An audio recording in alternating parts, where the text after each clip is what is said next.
Corona virus महामारी के कारण साल 2021 तक दुनिया भर में 15 करोड़ लोगों के घोर गरीबी के दलदल में फंसने के आसार हैं। विश्व बैंक ने बुधवार को यह चेतावनी दी।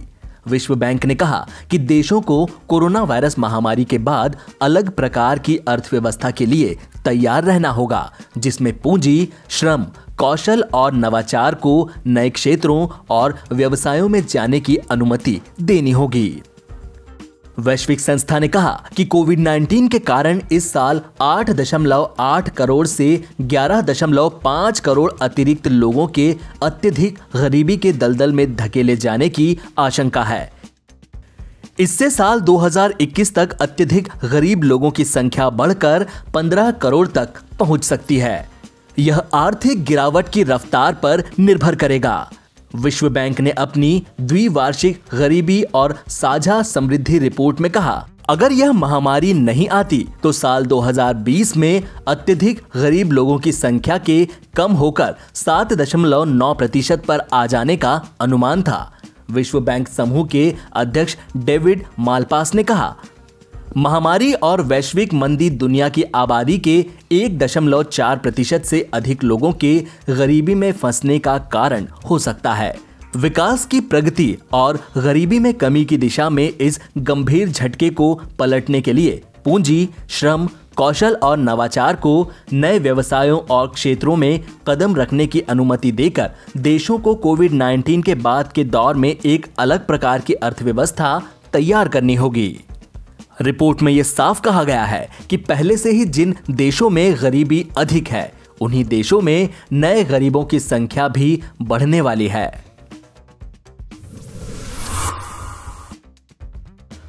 कोरोना वायरस काल में भारतीय रेलवे 39 नई ट्रेनें चलाने की योजना बना रहा है। रेलवे बोर्ड ने विभिन्न जोन्स की इन ट्रेनों को चलाने की मंजूरी दे दी है। रेल मंत्रालय ने एक बयान में कहा कि ये ट्रेनें स्पेशल ट्रेनों के रूप में चलाई जाएंगी। हालांकि यह नहीं बताया गया कि ये ट्रेनें कब चलेंगी। रेलवे का यह कहना है कि इन्हें जल्द से जल्द सुविधाजनक तारीख से शुरू किया जाएगा।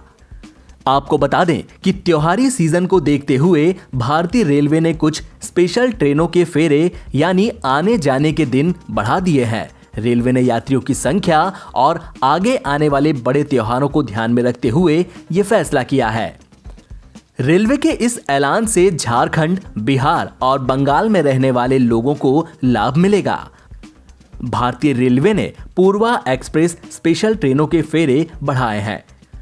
इसकी जानकारी देते हुए ईस्टर्न रेलवे ने ट्रेनों की लिस्ट भी जारी की है, जिसमें ट्रेनों के रूट, समय सारणी की जानकारी दी गई है। भारतीय रेलवे ने पूर्वा एक्सप्रेस के फेरों में बढ़ोतरी की है। ये ट्रेनें दिल्ली से हावड़ा के बीच चलती हैं, जो पटना और धनबाद होते हुए अपने गंतव्य तक पहुंचती हैं। दक्षिण पूर्व रेलवे ने रेलवे बोर्ड को 41 मेल एक्सप्रेस ट्रेनें चलाने का प्रस्ताव भेजा है।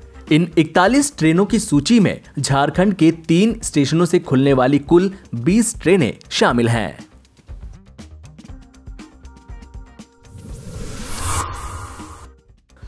बतौर मुख्यमंत्री से लेकर प्रधानमंत्री तक पीएम नरेंद्र मोदी ने राज्य और केंद्र सरकार के मुखिया के तौर पर आज 20 साल पूरे कर लिए हैं। इस अवसर पर गृह मंत्री अमित शाह ने कहा कि वर्षों तक गठबंधन सरकार के कारण देश की विदेश नीति से लेकर आर्थिक मोर्चे पर नुकसान हुआ। उन्होंने कहा कि इससे भ्रष्टाचार में बढ़ोतरी हुई और गरीबों को केवल वोट बैंक समझा गया।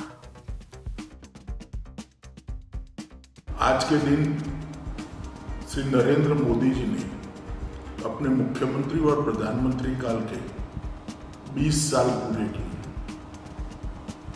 और इस 20 साल का आकलन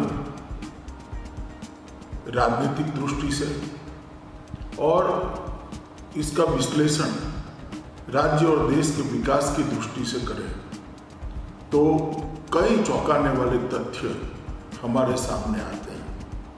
इसके कई डायमेंशन हैं। मैं ज़्यादा बात करना नहीं चाहता, परंतु इतना जरूर कहना चाहता हूँ कि ये 20 साल कुल मिलाकर संविधान निर्माताओं ने जो कल्पना की थी कि मल्टी पार्टी डेमोक्रेटिक सिस्टम की मर्यादाओं के अंदर ही कल्याण राज्य की रचना कैसे हो सकती है, उसको चरितार्थ करने में श्री नरेंद्र मोदी जी का नेतृत्व सफल रहा है। गुजरात के अंदर 0 डेफिसिट बजट दिए, सब पीएसयू को प्रॉफिट में लाकर पीएसयू भी अच्छे से चल सकते हैं, ऐसा विश्वास जगाया।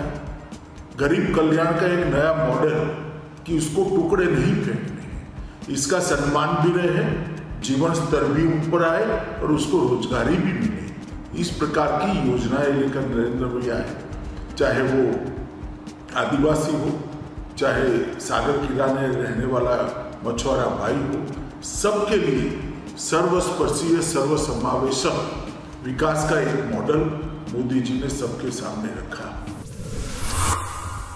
भाजपा की वरिष्ठ नेता डॉक्टर उषा विद्यार्थी ने लोजपा का हाथ थाम लिया है। बुधवार को लोजपा अध्यक्ष चिराग पासवान ने उन्हें पार्टी की सदस्यता दिलाई।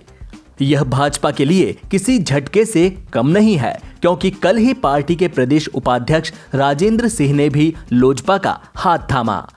उषा विद्यार्थी पटना के पालीगंज विधानसभा सीट से विधायक रह चुकी हैं। इसके अलावा वह बिहार राज्य महिला आयोग की सदस्य भी हैं। ऐसे में लोजपा में शामिल होने के बाद चर्चा शुरू हो गई है कि उषा को एक बार फिर पालीगंज से उम्मीदवार बनाया जा सकता है। भारतीय जनता पार्टी से हुई, लेकिन कभी कभी परिस्थितियां और जनता का जो रुख है उसको देखकर उनके लिए हम नेताओं का, जो हम लोग जो राजनीतिक क्षेत्र में हैं, जो कार्य करते हैं और किसके लिए काम करते हैं, विधायक किसके लिए बनते हैं, विधायक इसलिए बनते हैं कि जनता का मनोबल हाई रहे, जनता के गरीब गुरबा सबके लिए जो काम कर सके। और आप समझ सकते हैं कि मुझे कितना कष्ट हो रहा होगा। हम लोग तो महिला भी हैं, लेकिन छुप के रोते भी हैं। अब आपके सामने क्या रो चुके, रोएंगे तो फिर वो काम नहीं होगा, आंखों में आंसू ही रहेगा। तो कितना तकलीफ हो रहा होगा। जैसे और लड़कियों को, महिलाओं को तो तकलीफ ही झेलना पड़ता है। जब बड़ी होती है, बाप के यहाँ रहती है, शादी हो जाता है तो रोते धोते चली जाती है ससुराल, फिर वहां जाके घर बनाती है। तो उसी तरह से मुझे इतने सालों से वहां रहे भारतीय जनता पार्टी में, और मुझे कोई किसी से शिकायत नहीं। मैं पालीगंज की जनता के लिए वहां चुनाव लड़ने जा रही हूं, और मुझे पूरा विश्वास है वहां की जनता पर कि मुझे जिता के विधानसभा में भेजेगी और मैं फिर जनता के लिए काम।